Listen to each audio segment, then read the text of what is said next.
할렐루야. 여러분 예수님 좋아하시죠? 예수님 좋으시죠? 아멘. 저도 여러분 좋아합니다. 여러분 사랑합니다. 여러분, 우리 모두가 예수님을 사랑해요. 좋아합니다. 그분같이 좋은 분이 없죠. 그분을 알면 알수록, 알아갈수록 모두가 그분을 더 사랑할 수밖에 없다고 저는 확신합니다. 예수님은 우리를 사랑하십니다. 그래서 우리를 구원하셨죠. 이것만으로도, 우리를 사랑하시고 구원하시는 이것만으로도 우리가 주님을 어떻게 사랑하지 않을 수 있겠어요? 예수님을 믿는다면 주님을 좋아하고 기뻐할 수밖에 없죠. 하지만 예수님이 좋아지는 이유가 그게 전부는 아니라고 저는 1000%가 없겠지만 확신합니다. 과학적인 100% 말로 다 할 수 없는 그 이상으로 저는 확신합니다. 예수님이 좋은 이유는 그게 다가 아니라는 거예요. 그분에 대해 기록된 이 성경을 읽어가면 읽어갈수록 예수님은 어떤 분일까 생각하면 생각해 볼수록 제 생각에는 여러분들이 그분의 매력에 푹 빠질 거라고 저는 확신합니다. 만약에 빠지지 않으셨다면 성경을 안 보셨을 거예요. 예수님을 생각하지 않았을 것을 100% 확신합니다. 예수님을 보고 성경을 보고 생각했다면 여러분은 예수님 사랑하고 기뻐하게 될 것이라고 저는 확신합니다. 여러분, 오늘 본문이 그 좋은 예가 될 본문입니다.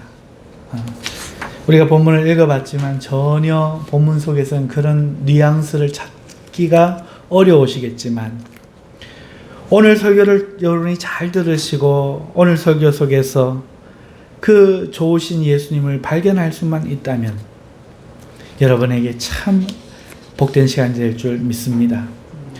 여러분, 오늘 이 본문은요, 성경 저자 마태복음이지요. 마태라는 사도가 예수님의 매력에 빠져서 그 보통 사람들이 보지 못하던 매력을 우리에게 전해주려고 적은 성경입니다. 원래 목적은 구속사를 이야기한 건데 원래 목적은 이 마태복음이 유대인에게 전하고자 하는 그런 기능 때문에 어떻게 유대인에게 구속사를 설명할까 하면서 쓰는 것이지만 그러려면 예수님께 빠져들어야 되잖아요. 그래서 예수님에 대한 매력을 오늘 이 본문에 비추고 있어요. 그것을 발견하실 수 있기를 바라면서 자, 우리 그 이야기 속으로 한번 같이 가보십시다. 여러분, 오늘 제가 서론에서 말씀드린 것하고는 좀 많이 다르게 오늘 성경을 읽으시는 분들은 오늘 이야기가 맥락이 갑자기 좀 뚝 끊어진 것 같이 느껴지실 거예요. 여러분, 내용상 그렇습니다. 17장 1절부터 시작되는 변화산 이야기, 그리고 그 다음에 변화산 아래에 있었던 그 간질병 들린 아이를 고쳐주고 그 아버지를 만나고, 그리고 겨자씨만한 믿음이 없어서 너희들은 할 수 없었다는 그 이야기, 그 다음에 이어지는 바로 위에 9절, 22절, 23절은 뭐죠? 인자가 예루살렘에 가서 사람들의 손에 넘겨져서 죽임을 당하고 3일 만에 부활하실 것이라는, 죽임을 당하시고 살아나실 것이라는 그 이야기. 그 이야기 다음에 오늘 이야기가 나오는데 이야기는 뭡니까?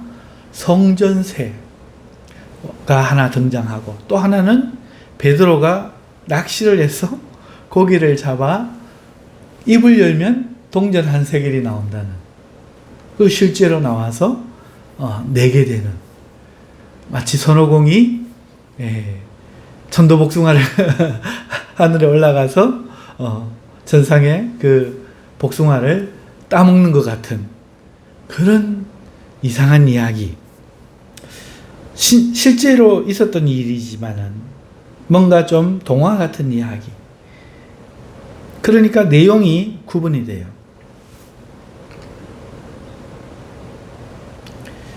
자, 그리고 구조도 그렇습니다. 22절에서 23절은 16장에 말씀하신 인자가 죽고 3일 만에 부활하리라는 그 말씀과 정확하게 대칭 구조, 샌드위치 구조를 이루고 있다고 말씀드렸잖아요. 한 이야기가 끝난 거죠. 22절, 23절에 그 껍데기 한 편이 나왔기 때문에, 샌드위치 빵 다른 편이 맞춰졌기 때문에, 변화산 이야기가 샌드위치 안에 야채며 햄이고 이제 구조적으로도 완성이 되었기 때문에 오늘 이야기는 내용상으로나 구조상으로나 완전히 다른 이야기, 동떨어진 이야기처럼 보일 수 있습니다. 그리고 또 우리가 이 이야기가 동떨어져 보이는 이유가 뭔가 하면은 오늘 우리가 가진 성경 때문에도 그래요. 우리가 17장 1절 한번 보세요. 그 위에 뭐가 있습니까? 제목이 보이죠? 혹시 제목이 있으신 분 있습니까? 14절 위에는 혹시 제목이 있습니까? 저는 귀신 들린 아이를 고치시다 이렇게 해놨는데 여러분은 어떻게 되어 있나요? 그 다음에 22절 위에 한번 보세요. 저는 죽음과 부활을 다시 이루시다. 24절 오늘 읽은 본문은 어떻습니까? 성전세를 내시다. 저는 이렇게 되어 있어요. 여러분은 또 다르게 되어 있겠죠. 자, 제목이 붙어 있다는 건 뭡니까? 내용이 다르다. 이렇게 우리 성경에, 오늘 2025년도 성경에 이렇게 되어 있죠. 자, 그런데 그것뿐만이 아니에요. 여러분 17장 1절에는 지금 보이지 않지만 9절 보세요. 17장 9절 앞에 혹시 동그란 점 찍혀 있는 거 보세요. 보이시나요? 있으신가요? 14절 앞에는 어떠신가요? 있습니까? 22절 앞에는 어때요? 24절 앞에 있죠? 여기 뭔 줄 아세요? 이 점이 뭔가 하면은 우리나라는 소문자, 대문자가 없죠? 그런데 영어에는 암호도 여러분 만들 때 보시면 되겠지만 대문자, 소문자가 있어요. 그리고 대문자, 소문자를 어떤 상황에서 써야 된다 하는 그런 룰이 있습니다. 헬라어도 마찬가지예요. 그리스어에서도 글자가 처음 시작될 때 대문자로 적어요. 우리는 대문자가 없으니까 못 적으니까 동그라미를 표시한 거죠. 이게 언제 그랬을까요? 모르긴 해도 중세에 아마 그랬을 거예요. 원 성경에 이렇게 해놓은 게 아니고 중세에 누군가가 지금 우리보다는 그리스어, 헬라어를 더 잘하는, 성경을 잘 아는 어떤 분들이 이걸 표기를 해놨단 말이죠. 자, 그러니까 내용상으로도 구조상으로도 오늘 우리의 이해 속에서도 그리고 몇백 년 전의 사람들 생각 속에도 이 내용들이 구분되어 있으니 당연히 우리라고 안 그렇겠습니까? 성경을 읽다 보면 다른 이야기로 넘어가는 듯한 그런 이해를 갖는 거죠. 그러다 보니까 우리는 이어진 이야기가 주는 감동, 그 의미를 놓치기가 굉장히 쉽습니다. 하지만 오늘 이야기는 끊어진 것이 아니라 하나의 맥락이에요. 성경 저자는 절대로 1장, 2장을 적지 않았습니다. 마태복음이 한 장이에요, 한 장. 한 장의 서신입니다, 놀랍게. 이것은 전부 우리가 성경을 읽기 좋게, 그 다음에 또 이렇게 분류를 해놓으면 팔기가 좋아서 분류되어 있는 성경 사시겠어요? 장절도 없이 쭉 붙어있는 성경 사시겠어요? 팔아보니까 100% 1000% 분류되어 있는 게 훨씬 잘 팔려요. 제목이라도 위에 설명해 놓은 거 사시겠어요? 설명 안 해 놓은 거 사시겠어요? 설명을 해 놨더니 훨씬 잘 팔려요. 그림이라도 지도라도 넣어놓은 성경 사시겠어요? 안 넣어놓은 성경 사시겠어요? 넣어놨더니 훨씬 잘 팔리는 거예요. 그래서 이렇게 된 거예요. 근데 원래 마태복음은 한 장입니다. 한 장. 처음부터 단숨에 쭉 읽어가는 거지 우리처럼 계획을 세우고 몇 날 며칠 읽는 성경이 아니에요. 예수님을 사모하고 구원을 바라는 사람들이 정말 이것을 막 단숨에, 왜?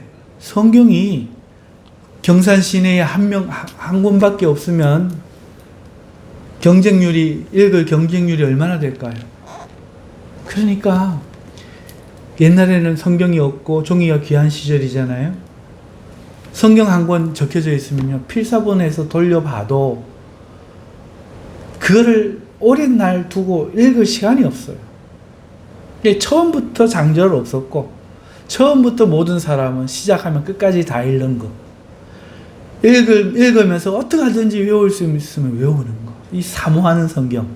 이게 마태복음이고, 마태복음은 그러한 의도, 한 번에 다 읽는다는 의도 속에서 유대인들에게 너희가 버린 메시아가 너희를 구원할 구주시다. 이 이야기를 지금 전하려고 하니, 오늘 본문의 이야기도 우리는 매주 와서 조금 설교를 들으니까 토막이 나버리지만 앞의 이야기와 이어져 있는 것이죠. 앞의 이야기가 오늘 이 이야기에 뭔가 영향을 주고 있고, 이 이야기가 다음 이야기에 영향을 미치고 있다 하는 겁니다. 여러분, 그래서 이 이야기는 하나의 맥락인데, 여러분, 굳이 나누면 두 가지로 그것을 제가 이 시간에 증거해 드리면서, 저는 그 과정을 통해서 본문 제목을, 오늘 설교 제목을 정한 것처럼 우리 예수님이 얼마나 좋은 분인지, 얼마나 낭만적인 분인지. 낭만적인 사람도 멋있잖아요. 낭만이란 뜻이 뭐예요?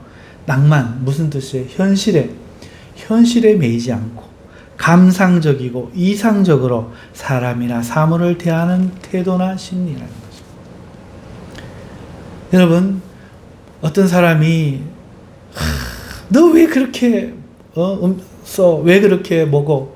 왜 그렇게 해? 라고 할 때 지금 우리 현실이 어떤 줄 알아? 이런 현실의 근거에서 감성이 메말라서 사랑의 정서가 없이 그렇게 남을 책망하고 자녀에게도 대할 때가 있잖아요. 그런데 어떤 사람은 현실을 떠나서 감상적이고 이상적으로 사람이나 사물을 대할 때 그것이 얼마나 보기가 때로는 좋은지 모릅니다. 너무 뚱딴지 같은 사람 말고. 사랑하는 성도 여러분, 오늘 이 본문 속에서 우리는 예수님의 그러한 면을 보고 싶어요.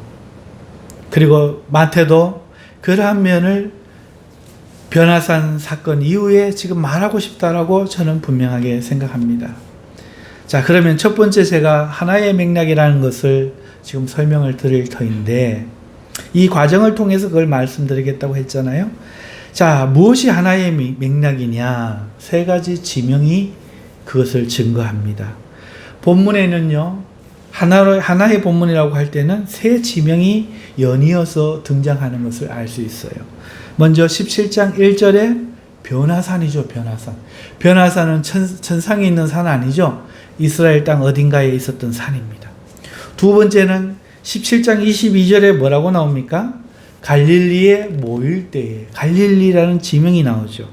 그리고 세 번째, 오늘 본문 24절에 뭐라고 시작됩니까? 가버나움에 이르니. 그러니까 변화산, 갈릴리, 그 다음에 가버나움. 이것이 지명이라는 거예요. 세 가지가 이어져 있다는 거죠. 이것이 어떻게 이어져 있는지 한번 설명을 드려볼게요. 여러분, 17장 1절에 이 변화산이 어디일까? 많은 성경학자들이 두 산을 말합니다. 한 산은 다볼산이고 한 산은 헤르몬산입니다. 헤르몬산. 여러분, 다볼산은 해발 한 588m 정도 되는데 예수님 고향 나사렛에서 한 9.6km, 정말 멀지 않지요? 9.6km 정도 동남쪽에 위치해 있습니다. 지금 가버나움이 나사렛보다 북동쪽으로 위거든요. 그러니까 그 다볼산은 이 나사렛보다 동남쪽으로 그쪽으로 더 내려가니까 갈릴리 호수 왼편 아래쪽에 있는 산이지요. 전통적으로 이곳을 변화산이라고 알고 있습니다. 그래서 실제로 AD 1873년에 가톨릭 교회 프란체스코 수도회에서 변모교회, 예수님이 변형되셨다고 해서 변모교회라는 성당을 지어서 봉헌했고 지금까지 남아있어요. 그래서 우리의 선조들은 그 산을, 다볼산을 변화산이다 이렇게 생각했다는 겁니다. 그리고 또 한편 어떤 사람들은 헤르몬산이 변화산이라고 말합니다. 이 헤르몬산은 해발 2818m, 588m하고는 거의 4배 차이죠. 그래서 이스라엘에서 제일 높은 산이고 이스라엘 가장 북단, 이스라엘 지경의 가장 북단에 있는 산이에요. 그러다 보니까 제일 높고 1년 내내 눈이 쌓여 있을 수 있는 산이고, 그래서 강수량도 많고 눈 녹은 물이 많아서 그 물이 온 이스라엘 적신다고 해서 성경에서는 시론산이라고도 소개되고 있습니다. 이 헤르몬산 두 가지 산을 어떤 사람은 다볼산, 어떤 사람은 헤르몬산 이렇게 변화산이라고 생각합니다.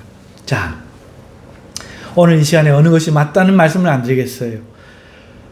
그것은 알 수 없습니다만 한 가지는 분명해요. 뭐가 분명하느냐? 이게 더 중요한데 두 산 모두 갈릴리 땅에 속해 있다는 거죠. 갈릴리. 그리고 헤르몬산이라면 갈릴리 더 북쪽이라는 겁니다.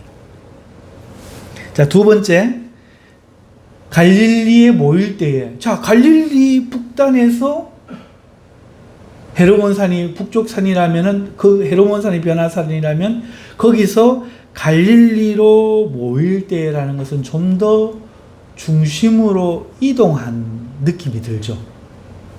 갈릴리에 모일 때에. 자, 세 번째 지명은 가버나움이죠. 24절의 가버나움. 여러분 아시다시피 이 가버나움은 어디에 있습니까? 갈릴리 호수 북쪽에 있는 한 작은 마을입니다. 갈릴리 호수 북쪽. 여러분, 갈릴리 호수는 갈릴리에 있으니 갈릴리 호수잖아요. 갈릴리 땅에 있는 큰 호수. 그래서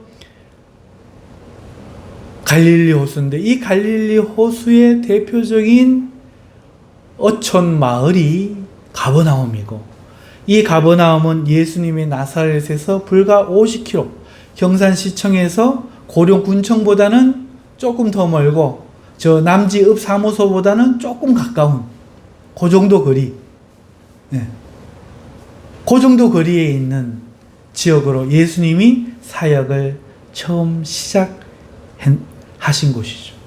자, 여러분 이제 정보를 가지고 해석을 붙여보겠습니다. 이 세 지명이 뭘 말해주려고 할까요? 헤르몬산이 저 갈릴리 호수 북쪽이라고 그랬죠. 더 상단으로 올라가야 되죠. 자, 그러면은 갈릴리, 헤르몬산, 그 다음에 갈릴리 어느 곳에 모일 때에, 그리고 가버나움, 이렇게 어느 방향으로 이동하고 있죠.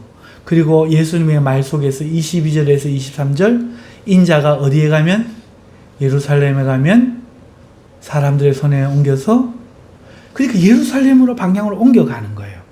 그렇죠? 저 이방인, 갈릴리가 이방인의 땅이라고 불리잖아요. 왜 그렇습니까? 이방 사람이 살아서가 아니라 살기도 하겠지만 이방과 접붙어 있어서 이방인의 땅이라고 하는 거예요. 그 다음에는 이방인하고 접붙어 살다 보니까 이방인들과 생활 풍습이 유대인과 좀 다르게 이방인스럽기 때문에 이방인의 땅이라고 불려요. 자, 그러니까 그 이방으로부터 유대의 중심인 예루살렘, 유다 쪽으로 지금 내려가는 상황이고, 그 내려갈 때 예수님은 어떻게 된다고 했죠? 사람에게 잡혀 죽는다고 했죠. 자, 그런데 이 세 명 지명 보십시오. 변화산에서 제자들의 반응은 어땠습니까? 베드로의 반응이 어땠습니까? 변모하신 예수님을 보고 여기가 좋사오니 집을 짓겠다고 하는 거예요. 자, 제자들의 반응은 여기가 좋다는 거죠. 자, 갈릴리에 모일 때 23절에 어떻게 되어 있습니까? 갈릴리에 모일 때는 매우 근심하더라. 자, 그런데 가버나움에 오니까 어떤 게 나타납니까? 어떤 사람들이 성전세 받는 사람들이고 성전세내라는 거예요. 베드로도 그 다음 내용을 보니까 자기도 돈을 안 냈나 봐. 내신다 하고 예수님한테 쫓아가는 거야. 뭔가 내용이 부정적으로 변하고 있는 게 보이시나요? 그래서 한 맥락이라는 거죠. 지금 이방으로부터 예루살렘으로 갈 때, 지금 이 성경이 누구에게서는 복음서라고요? 유대인. 그러니까 지금 유대인들에게 지금 뭘 이야기하고 싶은 거예요? 너희가 오히려 하나님을 대적하고 박해하는 자로다. 너희 때문에 하나님의 영광이 드러나는 것이 아니고 오히려 이방으로 갈수록 더 좋도다. 오늘날로 치면 너희들 교회 다니는 사람 때문에 오히려 더 하나님 욕먹더라.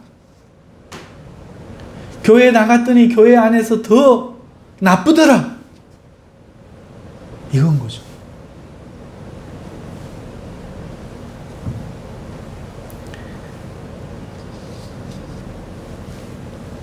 자, 그런데 그러면서 반면에 또 예수님을 보면 어떻습니까? 변화산에서는 예수님이 어떠셨죠? 왕이신 하나님, 영광을 가지신 하나님으로 나타나셨죠. 그리고 뿐만 아니라 그 근심에 빠진 베드로를 다시 세우시는 예수님이시죠. 그리고 변화산 아래에서는 믿음의 능력을 우리에게 가르쳐 주기를 원하시는 주님이셨고, 오늘 이 가버나움에서는 어떤 예수님인가요? 오늘 이 가버나움에서는 어떤 예수님인가요? 그 좋으신 왕이신 그 예수님, 하나님 같으신 그 예수님이 오늘 우리에게 책망하시는 게 아니라 믿음을 세워주시고 믿음을 가지면 너희도 할 수 있다고 말씀해 주시면서 오늘 우리에게는 가버나움에서는 어떤 예수님일까? 그래서 거기에서 매력적인 예수님을 발견하게 되는 겁니다. 앞에 예수님도 좋았지만, 자, 여러분, 그럼 오늘 본문 이야기로 조금 이제 들어가 보죠.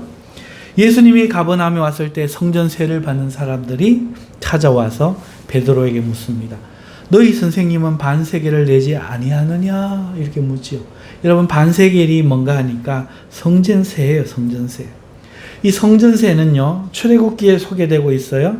출애굽기 30장 12절에 보면은 내가 이스라엘 자손의 수요를 조사할 때에 조사받은 각 사람은 그들을 계수할 때에 자기의 생명의 속전을 여호와께 드릴지니. 이게 무슨 말인가 하면은 사람은 누구 거예요? 하나님 거거든요. 근데 사람을 왜 계수합니까? 숫자 따라 세금 매기려고. 그래서 다윗 왕이 백성 수를 세하리다 어떤 일이 생겼죠? 전염병이 돌아가지고 어마어마한 사람이 죽어버렸잖아요. 맞죠? 하나님 막 치셨잖아요. 자, 그런데 이 출애굽기는 다윗 왕 이전입니까? 이후입니까? 한참 이전이죠. 출애굽 당시니까 모세하고 지금 출애굽하는 상황 아닙니까? 자, 그런데 이스라엘 자손의 수요를 조사하라는 거예요. 조사할 때 그들을 계수할 때에 자기 생명의 속전을 여호와께 드리라는 거예요. 사람 세는 것이 이렇게 안 좋은 것 같아요. 교회에서 지금 성도들 숫자 맨날 세고 있죠. 근교에 가면 오늘 전사님들이 막 적어가지고 누가 나왔고 누가 안 나왔고 막 하고 있는데, 그거와 그거 다른지 모르겠는데 어찌됐든 이 계수할 때에 생명의 속전을 드리라는 거예요. 실제로 다윗 왕 때에는 그거 하다가 많은 사람들이 죽었지요. 오늘 출애굽기 30장 12절에 보니까 이는 그것을 계수할 때에 그들 중에 질병이 없게 하려 합니다. 30장 13절 보니까 무릇 계수 중에 드는 자마다 성소의 세겔로 반 세겔을 낼지니 한 세겔은 20게라라. 그 반 세겔을 여호와께 드릴지며. 그러니까 10게라를 한 사람이 내야 된다는 거죠. 계수 중에 드는 모든 자, 곧 20살 이상 된 자가 여호와께 드릴 때, 이스라엘에서는 여기서 한 사람이라고 하는 것은 여자는 빼고 남자를 이야기하거든요.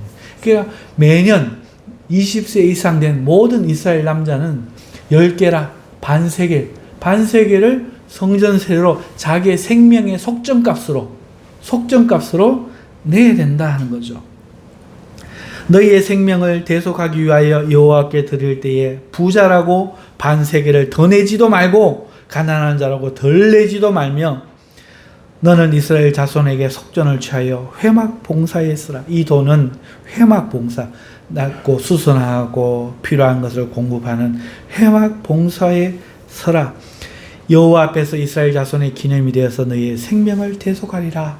자, 이런 말씀 때문에 이스라엘 나라에는 출애굽 그 당시부터 이 반세겔 내는 그 전통이 내려져 왔던 거죠. 자, 이 말씀은 근데 사람들이 와서 예수님에게, 베드로에게 너희 선생님은 성전세를 내지 않느냐 하는 것은 무슨 말이죠? 예수님도 성전세를 내야 하는 남자로 계수되어 있다는 거죠. 그리고 누군가가 이거를 지켜보고 있었다는 거죠. 누군가가. 저 사람 안 냈는데 체크하고 있었다는 겁니다. 교회에서 헌금 하나, 안 하나 체크하듯이.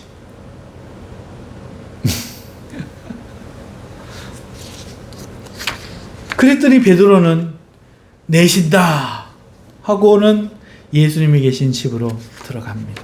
사실 베드로도 안 냈어요. 예수님이 그 물고기 잡아서 그 입에서 동전 꺼내서 너와 나를 위해 내라 했으니까 베드로도 안 낸 거예요. 여러분 한번 물어보십시다. 여러분 생각은 어떻습니까? 베드로가 돈을 안 냈는데 돈이 없어서 안 냈을까요? 돈이 있으면 왜 안 냈을까요? 그럼 왜 다른 제자들은 말을 안 할까요? 그러면 다른 제자들은 냈을까요? 대답하실 수 있나요? 합리적으로 생각합시다. 사정은 모르겠지만 다른 제자는 말을 안 했으니까 냈다고 칩시다. 베드로는 예수님과 포함이니까 베드로에게 이 말에 너도 예수님도 안 내라는 말을 이렇게 했다고 칩시다. 그러면 베드로는 왜 안 냈을까요? 돈이 없었을 수도 있죠. 이게 그냥 상식이라고 생각하십시다. 자, 그랬더니 베드로가 고의로 안 될 것 같으면 내기 싫다 이럴 텐데 내신다 이러고 지금 들어갔죠. 근데 예수님이 미리 아시고 이렇게 말합니다. 시몬아, 네 생각에 어떠냐? 이렇게 말씀하는 겁니다. 묻는 겁니다. 세상 임금들이 누구에게 관세와 국세를 받느냐? 자기 아들에게냐? 타인에게냐? 베드로가 이 뜬금없는 질문에 타인에게죠 하고 일단 대답합니다. 그러자 주님이 그렇다면 아들들은 세를 면하리라. 여러분, 이건 무슨 말이에요? 성전세는 누구한테 받는다고요? 모든 백성에게 받아. 지금 이거 유대인에게 쓰는 편지죠. 성전세는 누구에게 받는다고요? 모든 백성에게 받아. 예수님도 지금 내야 될 대상으로 지금 계수가 돼 있어. 자, 그런데 갑자기 예수님이 뜬금없이 무슨 이야기 합니까? 임금이 세를 누구한테 받느냐? 이 이야기 하는 거잖아요. 자기 아들들에게 받냐? 아니죠. 타인이죠. 그러면 자기 아들들은 어떻게 될까? 안 내겠지? 이야기 하시는 거예요. 다시 말해서 너희가 하나님의 아들이라면서 왜 세 내느냐? 이거 묻는 거예요, 지금 예수님이. 또 다른 말로는 나와 너는 아들이니 세금 낼 필요가 없지 이렇게 이야기하시는 거예요. 그런데 내는 이유는 저들이 실족하지 않기 위해서. 아들이 아니라서 내는 게 아니라 내야 돼서 내는 게 아니라는 거죠. 지금 유대인들에게 말하는 거예요. 제가 오늘 권사님 오면서도 헌금 찾는다고 하셔가지고 헌금하지 마시죠. 다음에 하시죠. 그래도 막 내야 된다고. 병원비도 많이 쓰셨을 텐데. 그래서 제가 그랬어요. 하나님 돈 필요하신 분이 아니라고. 돈 필요하신 분이 아니라고. 우리 교회 돈 모자라면 하나님 보내주시겠지. 보내주시겠지. 안 보내주시면 문 닫으라는 거겠지. 더 이상 필요 없다고. 하나님 말 들어서 손해날 거 없어요. 죽으랄 때 죽으면 노망이 안 납니다. 하나님은 우리의 최선을 선택해 주셔요. 여러분, 지금 유대인들은 자기가 하나님 나라의 백성이라고 하면서 실제로는 뭘 하고 있습니까? 종교인들이 환전세, 무슨 세, 성전세, 무슨 세 받으면서 착복하고 있고, 그쵸? 그러면서 하나님이란 명목으로 지금 하고 있는 이 모습을 예수님이 고발하는 거죠. 지금 마태가 그걸 고발하는 거예요. 자, 이 고발하는 상황에서 우리 예수님은 이 문제를 어떻게 하십니까? 해결하십니까? 본질을 알고 의무로 막 내야 되기 때문에 내는 게 아니고 하나님을 위해서 아니야. 저들을 위해서. 예수님이 저들을 위해서 실족하지 않게 하려고. 아이고 내가 하나님 위해서 하지 너 위해서 할 필요 뭐 있노? 이게 아니야 우리 예수님. 웃으시면서. 웃었는지 안 웃었는지 모르지만 저들을 위해서. 근데 그 방법도 어떻게 합니까? 빌려서 아니죠. 야 가서 낚시해봐. 딱 첫 번째 나오는 고기 입을 쫙 열어. 쫙 열면 뭐가 나와? 동전이 딱 한 개 나올 거야.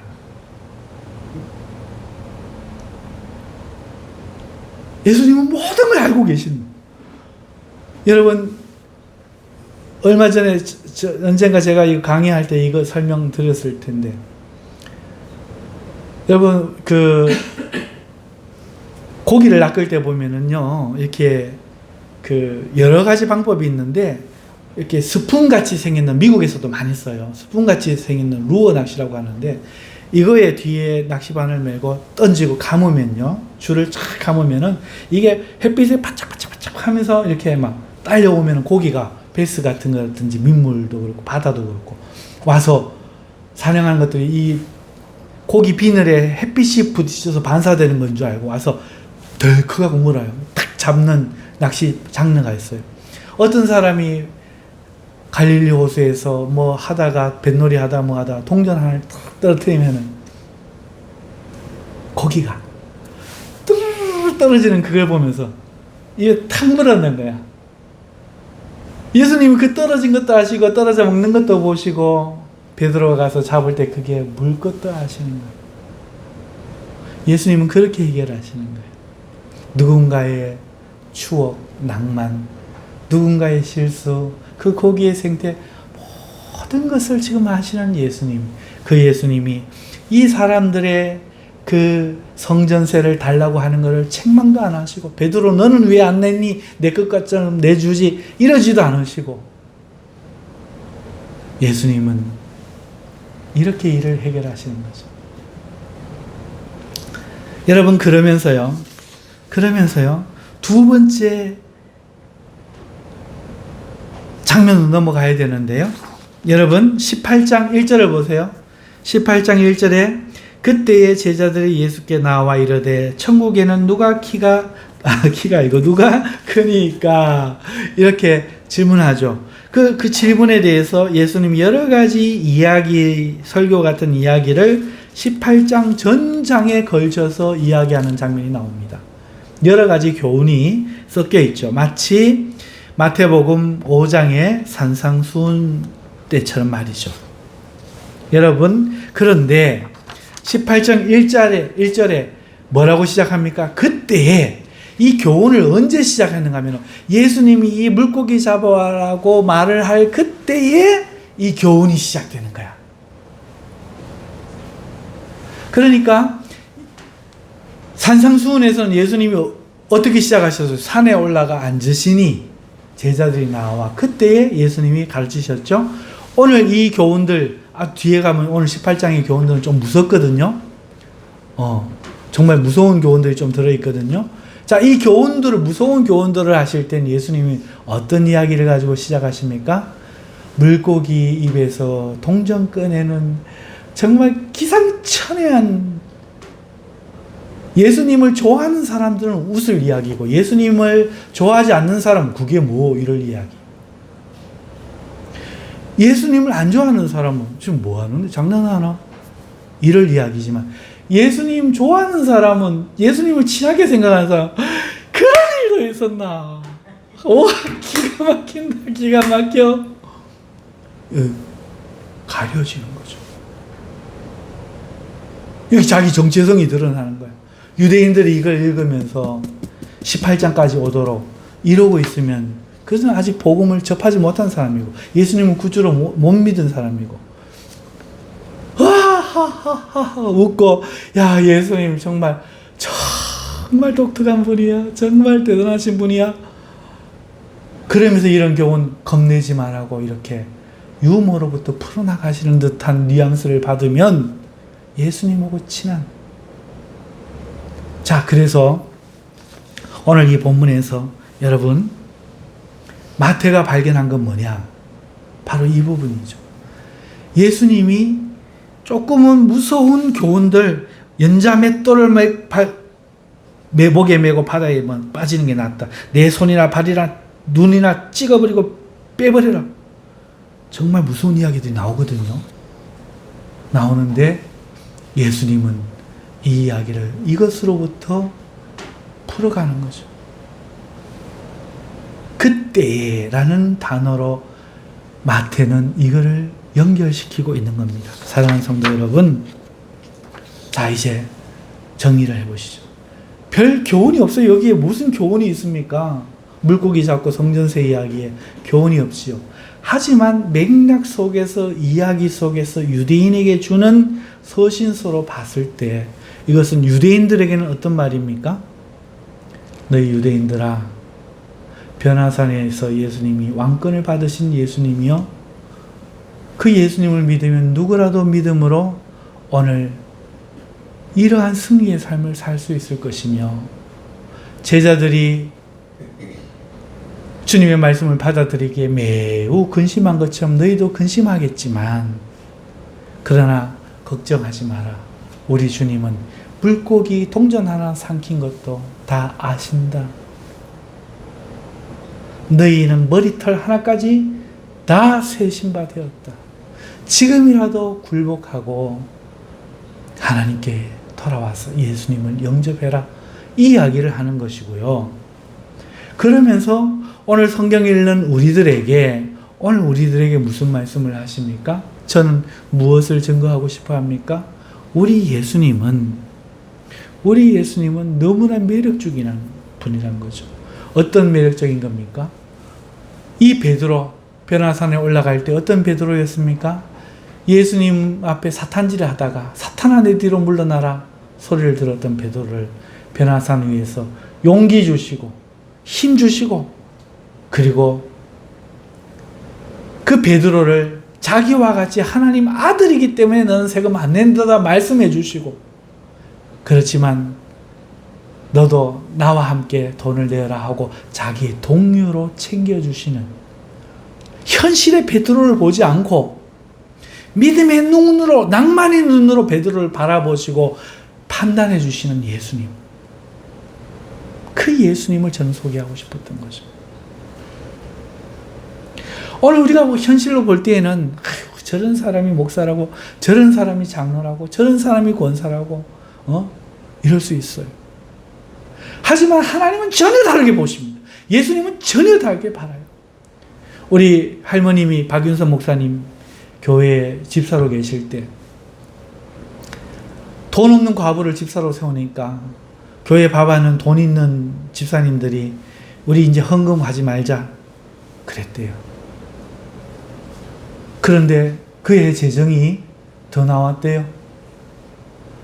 더 나왔대요. 사랑하는 성도 여러분, 사람들은 돈으로 봐요. 그 사람이 뭐 대학을 어디 졸업했는지, 오늘 직업이 뭔지, 돈이 얼마인지, 무슨 옷을 입고 왔는지 이걸 봐요. 현실의 눈으로 보는 거죠. 낭만적이 아니에요. 그래서 비판하고 판단하고 서열 세우고 그걸로 장로 주고, 그러니 냄새 나는 사람은 오지도 못해요. 어제 만난 노숙자 이상환 씨 오늘 교회 오라고 했더니 못 왔어요. 왜? 땀내 난다고. 내가 이 교회 가면 냄새 나고 땀내 나서 자기 마음에 걸리는 거예요. 부끄러워서. 전부 다 그 눈에 지금 현실의 눈에 세뇌되어 있는 거예요. 우리 주님은 낭만의 눈으로 바라보고, 왔나? 내가 너 기다렸다. 내가 너 복주기를 원한다. 내가 너 치유하고 위로하고 힘주기를 원한다. 이 낭만의 주님을 발견하기를 난 너무나 원하는데 아무리 말해도 자기 안의 소리에 갇혀서 못 듣는 거죠. 전부 싫어할 거야. 현실의 눈. 그걸 현실적이라고 생각하는 거예요. 그러나 기억하십시오. 우리 주님은 낭만의 눈으로 우리를 바라보고 계십니다. 그리고 그걸 믿는 걸 믿음이라고 합니다.